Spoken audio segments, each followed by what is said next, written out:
One of the greatest things in life is witnessing your dreams come true. And as the CEO of the ASISA Foundation, it's been the most amazing experience over these past 10 years to see the realization of a vision and a mission and strategic objectives that were established 10 years ago, but has been the focus of not only my, but an amazing group of people's attention. It's been such a privilege to be preoccupied with the goal of transforming lives within South Africa.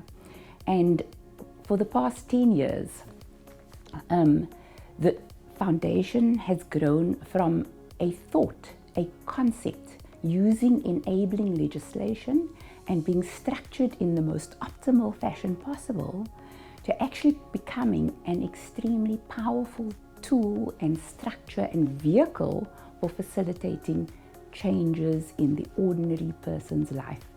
And as we've been preparing for the celebration of 10 years of being in existence as the ASISA Foundation, it's been so wonderful to hear the testimonials of the people whose lives we have impacted, to hear about how financial education, when it's done properly, when it's objective, when it's effective, it is a powerful empowerment tool, and it has the potential and the ability, if applied, to change the trajectory of people's lives, not only of their lives, but of those under their influence as well.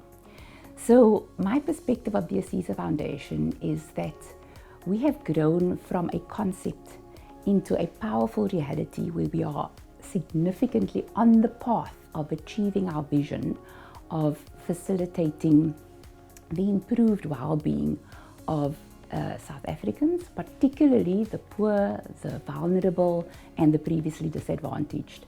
And it's been fascinating to see how when people come together to collaborate in the interest of the common good, so many powerful, positive things can happen, and we can impact and change lives. It's been an amazing privilege for me to work with clever people, to work with people who are vested in doing things for the benefit of others. It's been a privilege to collaborate with people, often people who would typically be competitors, but they've had the vision and the greatness of spirit and of heart to know that in collaborating we can achieve more than trying to do things individually. And our objective is to demonstrate that when you collaborate, when you form partnerships, and when you use those pooled resources, you can have the synergistical effect of so much more impact being achieved. And that's what we're wanting to celebrate, this 10 years of impact that we've been able to achieve because people have bought into a vision and they have worked together to achieve that goal. The programs of the ASISA Foundation has evolved. Each year we've had the benefit of having independent monitoring and evaluation specialists apply their minds to the programs that we run, and we receive their feedback to assess continuously whether we are achieving the objectives of each of the programs, and we then refine the programs accordingly to make sure we are not just enabling the ticking of a box to make sure that the people who have funded the foundation are able to receive their BEE points and they can rest and think, oh well, they've done something.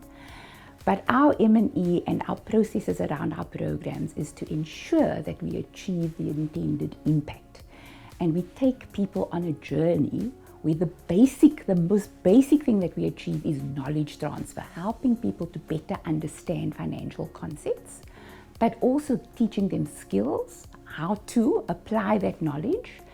The big change comes when there's a change in attitude to how one thinks about finances, and that then is the trigger that leads to a change in behavior and to habitual changes in behavior, that it becomes a way of behaving.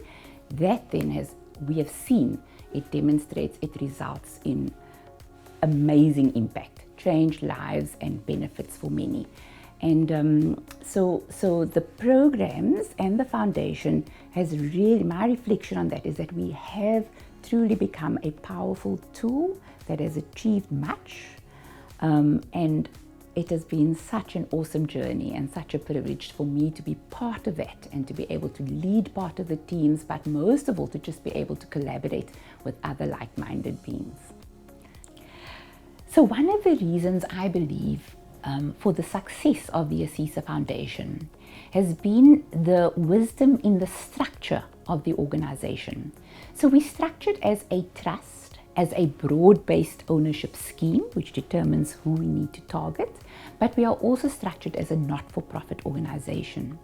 But I think one of the key differentiators is the trustees who were appointed and how our board of trustees is established. It was always our founder, the founder CEO Leon, always called it a mini NEDLAC. And the intention was that on our board of trustees, we would have individuals who represent or who come from the background not only of private sector. So yes, we do have leaders from within the ASISA membership who represent the founder, but also represent all other members of ASISA who do financial education.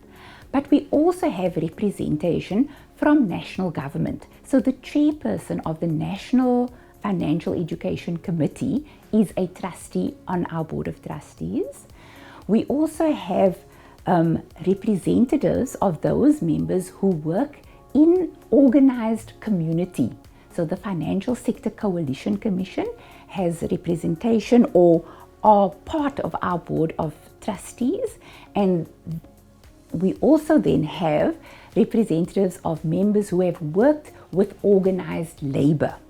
So we have this amazing group of trustees who take their responsibility very seriously in terms of ensuring that we never swerve from our mandate of reaching previously marginalized and disadvantaged individuals, currently poor and vulnerable individuals, and they make sure that we are focused on achieving the intent of the Financial Sector Code, or the BEE Code, which also is made up of representations from different constituencies. So this constituency representation ensures that where we target our programs in the national interests and with bearing in mind national imperatives, but it also ensures that we are inclusive and that we are mindful of all our stakeholders and reach beneficiaries who are duly represented and were intended to be represented in terms of the Financial Sector Code. And so I believe that is one of our differentiators, and we owe a huge debt of gratitude to the trustees, those who have gone before and those who are there now, who have remained focused on ensuring that we stick to our mandate and that we deliver our programs effectively, and they hold us to it. And it's been such a privilege to be able to work with such amazing captains of industry who have great insight and great leadership and a great passion for ensuring transformation and financial inclusion, improved well-being of all of our people.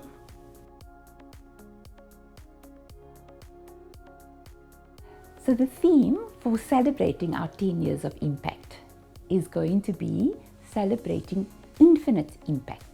And the reason we believe we can be bold enough to say that is because of the testimonials that we have received from participants through the years of how being a participant in an ASISA Foundation program, and when what they have learned has been applied to their lives, they have been able to achieve infinite impact. Whether it is from just having reduced stress levels and therefore being able to better cope with life, and therefore their physical, mental, overall well-being has been improved, that impacts their whole circumstances and their family, or whether it is because they've now been able to save money and put money away, for instance, for their children's needs, their children's studies. I think one of the greatest stories we have is of those parents who have invested in their children's university education being the first generation to actually go to university and be able to do that. Those are powerful stories, but we know that is just the beginning of next generation impact. So we believe there's infinite impact. We have programs where we work with small township business owners. And through the program, we have seen the hope that generates as that business gets stronger. Those observing what's happening are intrigued by it.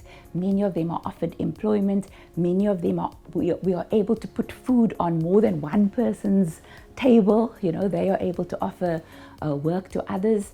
But they are also able to just generate hope that in a often hopeless situation and environment, we've just been through the pandemic, we're going through the current economic crisis, but those who have been on our programs and have applied it have developed a financial capability that enables them to be resilient, that enables them to be included, enables them to be economically participative, and that just is a catalyst for so much more in their worlds in which they operate. And so we've seen this infinite impact at work, and we believe that it will continue to do that. And that is why we feel we can be bold enough to make that our theme. We have many stories that we're hoping to share in our campaign that demonstrate that.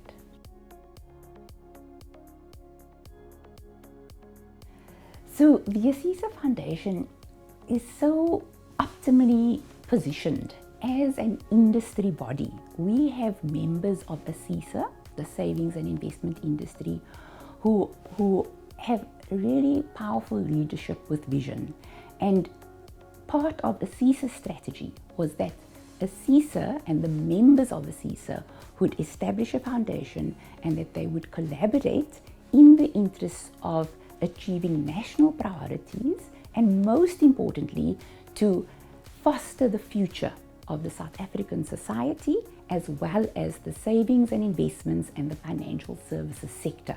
So that was the vision, and it required collaboration, it required partnerships. And because ASISA is an industry body, members are collaborating anyway.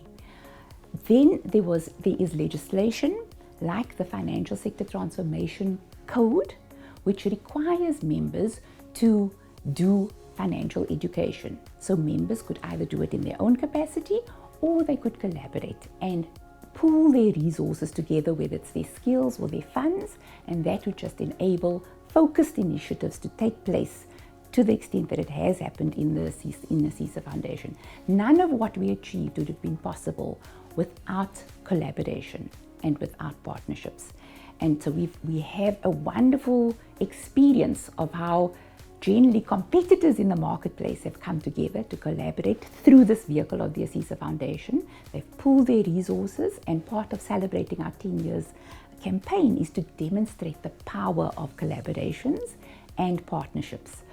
What we've also experienced are partnerships where individuals or organizations have either made their funding available or their skills and resources, and we've worked alongside of them. So instead of recreating the wheel, instead of trying to develop a new program all by ourselves, we have found the partners with the expertise that we could connect with, and we would share the resources, and so we were able to just leverage off all of that to reach more and to be more impactful. I think for me, some of the most powerful collaborations and partnerships have come where we've worked with other industry bodies, like the Financial Planning Institute, where they have very specialist advisors who come and are part of our programs, and they're able to just lift the level and the quality of the education that we produce. But then also working together with government. We have had the Western Cape Department of Economic Development and Tourism. We've had the ECIC, which is the Export Credit and Insurance Corporation, who are government entities who share a common objective of wanting to transform society, wanting to enable fostering our future and financial inclusion. And they have not just once, but 3-4 years consistently continued to partner with us through their funding, but also in being part of managing and steering the actual projects that we are involved in. And so it's been exciting collaborations and partnerships that we've been able to engage with. We've also had amazing partners with some of the ASISA members who've given significant amounts of funding, and they've wanted to come alongside and sort of be part of the process of the deployment of the funds. But they've also brought the expertise, their skill, the insight, the access to reaching the beneficiaries of the foundation, and it's been wonderful. We've had absolutely amazing partnerships. One of the other partnerships has been working with the South African Institute of Chartered Accountants, where they have a focus on enterprise development. They have a focus with the Hope Factory on township and micro enterprise development, and they have similar but different skills, and in collaborating with them we were able to strengthen the accreditation and the quality of our programs, but also work alongside of them and merge our different skill sets to be able to achieve amazing impact. So that's been a great privilege. We have many partnerships. I can talk about many, but we are so thankful for people that have come on board, come alongside of us and helped us to get to that next level. The biggest and the most powerful partnerships have been with our implementing partners. The ASISA Foundation as an entity itself is really very small. We have an amazing team of passionate program managers and team that's focused on making sure that we deliver according to our mandate. But we can't do it ourselves. So we have a range of partners who are able to deliver our programs to targeted beneficiaries in the ways that are most appropriate for them. So for instance, we run a program that works or that does broad financial education, but targeted at workers or targeted at university students or at TVET college students. That's the team Grounded Media, and they have worked with us for a number of years now. Flexible, adaptable, high standards, broad range of facilitators. You know, one of the key differentiators that we have is that whilst all our content is done in English, our facilitators need to be able to go across the country and translate that, or code switch as they call it, to make the content relevant to their target audience. And so finding implementers that can do that has been such a joy and a privilege working with them, and just the extent to which they adopt our vision and our passion and make it their own has been amazing. So if I mention Grounded Media, I have to mention the teams that do our programs working with small businesses, where they've got particular skills in township and rural business growth. So whilst we will again use accredited content that's SACWA accredited, we have to translate that down so that it's meaningful, whether you're working with a agri co-op member out in Mbazana in the rural areas, or whether you're working with township businesses in Philippi or in Diepsloot or in Atlantis. And so we've had amazing teams there. We've got the Driven team, we've got the Kamba Capital team, and again we worked with the Hope Factory. And then another side that I think often we don't highlight enough is the collaboration that we have with the ASISA Academy. And again, that's using our powerful positioning as an industry body, where we have entities that were established by the leadership of ASISA to be able to foster the future. So for instance, we have the ASISA Foundation, but we also have the ASISA Academy that focuses on doing niche training that is relevant to the financial services sector. And through the Academy, we have been able to train thousands of retirement fund trustees. Now these trustees, 50% of them represent workers. And so we equip and strengthen the trustees to be able to make good decisions on behalf of their members, to make sure that when they retire, they are able to retire well and be financially in a strong position. And so we've had such a privilege working with the Academy. We've been developing programs that are relevant to the times. So whether that's talking about responsible investment and active ownership, whether as during the period of COVID, it had to do with death benefits. There was a big focus on trustees needing to understand Section 37 and all the rules around death benefits, or whether it was about infrastructure assets and investment policies, whether it's helping them to understand their financial statements. These are the kinds of courses that are offered for trustees, and we've extended our reach where we've collaborated. The Academy collaborates with 6 capitals, with an organization called Atleha Edu. They do publications where the content of what gets taught in the workshop is also captured in these very powerful publications and digital booklets or digital graphics that then also get sent to the trustees and reach the trustees with that. So yes, partnerships and collaborations have been critical to our success. And we believe that we are going a long way in terms of achieving our vision of fostering the future of the South African society in a significant and sustainable way, but also fostering the future of the financial services sector. So just in terms of partnerships and collaborations, I really want to take a moment and say a huge thank you to the ASISA board for their vision in establishing the foundation, but also a very sincere thank you to all the members of ASISA who bought into that vision and contributed to the foundation. Over the past 10 years, we've received contributions from members that have just exceeded 200 million rand, and we've been able to deploy at least 80% of that into programs across the country. We've reached more than 74,000 people with in-person workshops or webinars, and that was no mean feat when one considers the challenges of the day, including the pandemic. So I really want to highlight the fact that none of our achievements of the past 10 years would have been possible without collaborations and partnerships, but people being prepared to put their money where their mouth is and literally have made contributions and come alongside of us as strategic partners to enable the achievement of the vision.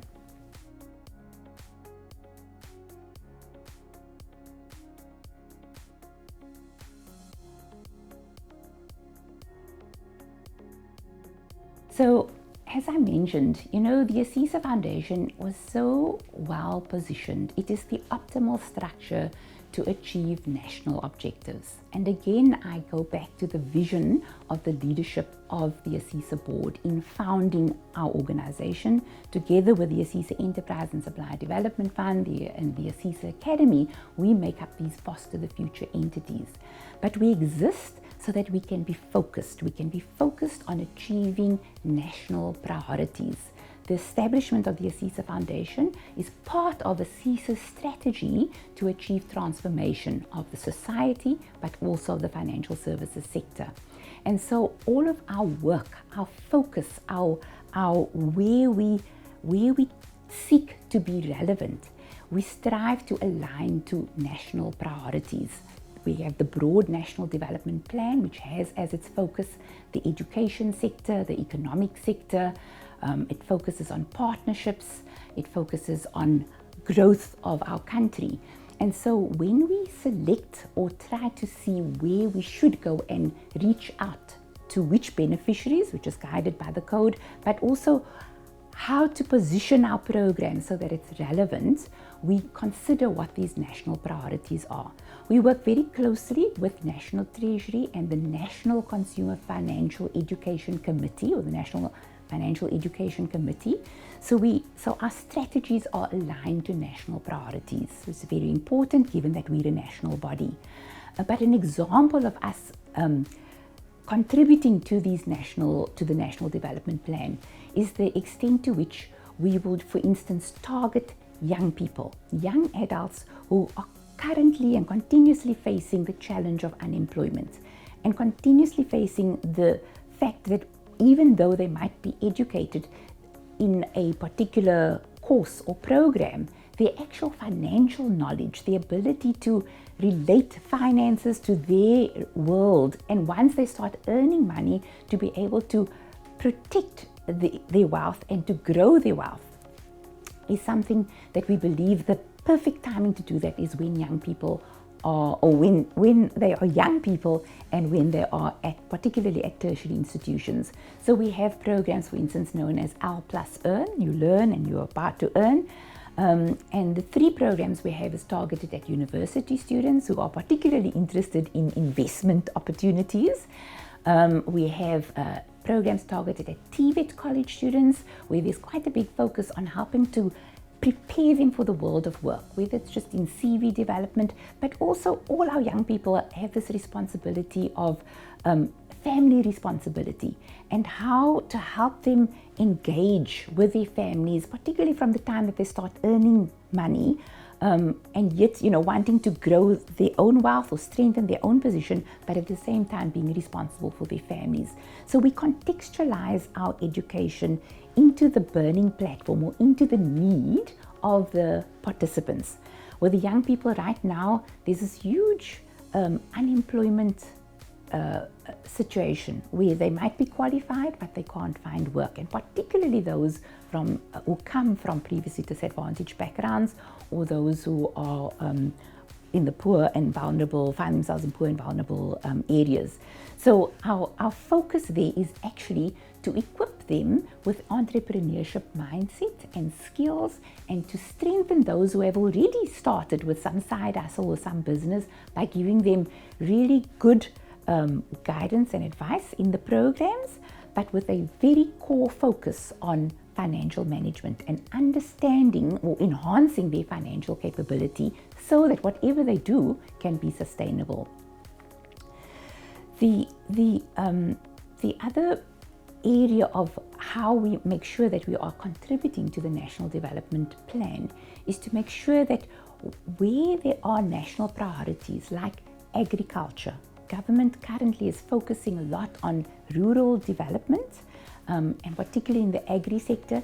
So you have many community members who form part of cooperatives. They trying to grow and enhance this whole agri sector, but financial capability is sorely lacking. And so we develop programs that are contextualized into that sector and speak to the issues that those members face. We have so our approach is to establish memorandums of understanding with different national sector bodies, and through our interaction with those bodies we are able to reach the targeted beneficiaries, but in a way that has strategy, that ensures we're working with other players so that when we step out, the impact of our program continues. And that just ensures a more sustainable reach through what we do. So for instance, we work with the National Cooperative Financial Institution, the National Cooperative Banking Development Agency, and they have cooperative financial institutions, and we work with different members of those financial institutions in terms of doing our training. When we try and reach workers across the country, we connect with workplaces, within places of employment. We do a lot of work with government departments, whether they be provincial, national, or local government departments, and through those departments we are able to access the workers. And then finally our FLAME program, which is our business development program for township business owners. We work through the various hubs, business hubs in the different regions to ensure that we reach business owners in a sustainable way. But most of all, we try to ensure that we are contributing to the National Development Plan and to the different elements of that development plan. So that's our contribution to the National Development Plan. So the ASISA Foundation, as a national body, and as it was structured to enable the contribution to the National Development Plan, in its structure and in its achievement of its objectives, when we looked at the Sustainable Development Goals, which is basically a menu of the world's problems and the call to countries to contribute to solving the world's problems, that is what the SDGs, the 17 SDGs represent. We were astounded really to see the extent to which what we do as the ASISA Foundation, as we roll out our programs and as we strive to collate information for the purposes of proving compliance with the various legislation within which we operate, we were able to demonstrate that our activities contribute to at least 9 of the Sustainable Development Goals. And as a result of that, we are now able to report in accordance with Sustainable Development Goals. And right now, within our ASISA member base, integrated reporting, sustainability reporting is all very pertinent, all very relevant. Every entity needs to have a sense that when it makes a contribution anywhere, that it is a sustainable contribution and that it speaks to a broader strategic objective of the organization. And so it's really so refreshing to be able to give feedback to our funders and donors and indicate to them that when they've given, besides getting BE points by contributing to the foundation, their funding has also contributed to specific sustainable goals, and they are then able to connect that back to what their own sustainable goals are to the extent that there are common practices.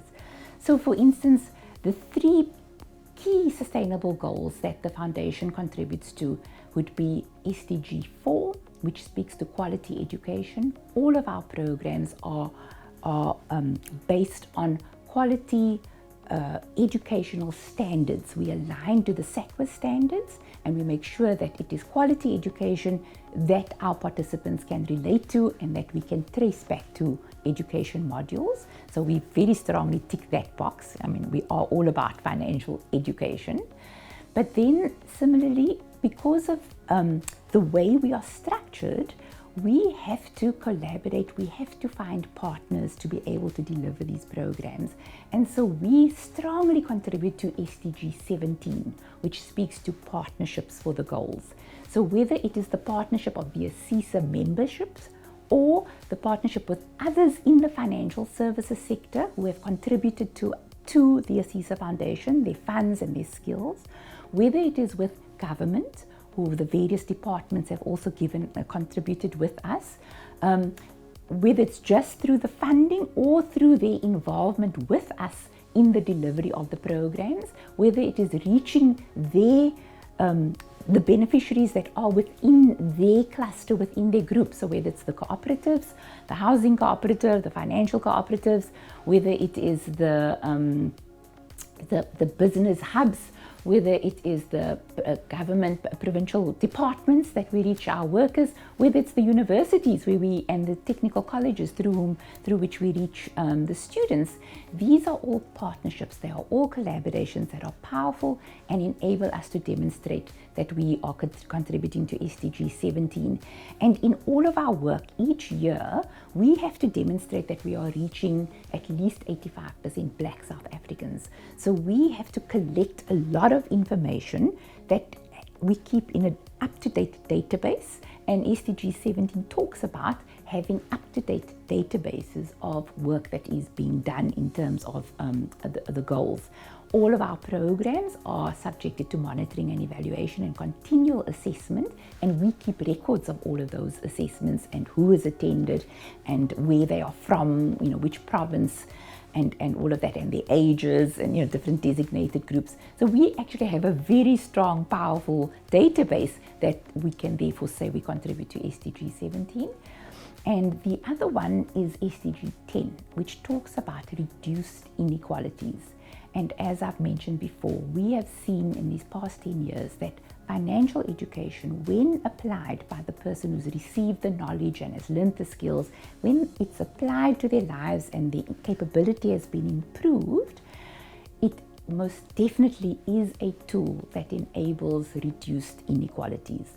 One of the minimum things we have to do is ensure that we reach at least 40% Black females. So all of our programs make sure that we include females. So gender equity is also an SDG that we contribute to. There are many others. Like I said, we have 9 that we contribute to. It includes things like creating decent work. It includes things like exposing people to technology and making sure that gender equity is achieved.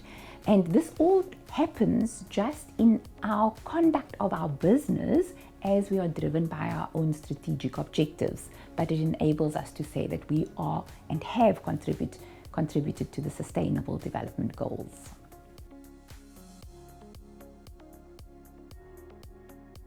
For me, one of the amazing privileges I've had is seeing the realization of a dream and of a vision to foster the future of South African society and of the financial services sector in a sustainable way, using financial education as a tool to facilitate improved financial well-being and focusing on people who are poor, vulnerable, and previously disadvantaged. And we've seen this happen, and as we've grown, we've been able to scale our programs. We now have programs that have been refined, that each time we run it, we're able to have independent monitoring and evaluation that confirms that we've achieved the program objectives and that impact has been achieved. And we are so looking forward to celebrating that impact. But I think the saddest thing would be is if we just stayed where we are, just continued doing the bit that we did, because one of our aspirations is to have a significant sustainable impact on society, and in order to do that we need significant more funding to enable us to scale what we have proven to be programs that have impact. So whilst the ASISA members have been amazing and our current funders have enabled what we've achieved to date, in order for us to have that significant impact, we need much more funding. And what we've been able to prove is that where people share a common objective and they come alongside, whether it's with their funding or with their resources, we are able to scale and leverage what we have and to just make it bigger and broader. So my vision for the ASISA Foundation is that we become a powerful tool that is able to significantly impact our country and make a significant contribution to the National Development Plan. We would need the further collaboration of many more sectors who would come in. We would even need to consider global funding because of the fact that we contribute to the global SDGs. So what we're doing is so relevant, first and foremost for our own country and for its needs, but also making a bigger contribution. As an industry body, as a privileged entity that's been able to refine and learn and apply new learnings to the next iterations, we also have gathered a lot of useful information which enables us to be thought leaders and to contribute into the space of financial education. And because we have had the amazing privilege of witnessing the fact that financial education is a powerful empowerment tool, and we've heard and seen the stories of changed lives, we are passionate and we believe that the ASISA Foundation should continue what it does, but do it even more, even bigger, on a grander scale, get more people alongside of us and bring about the change that it is able to do. So that's my vision for the ASISA Foundation for the future.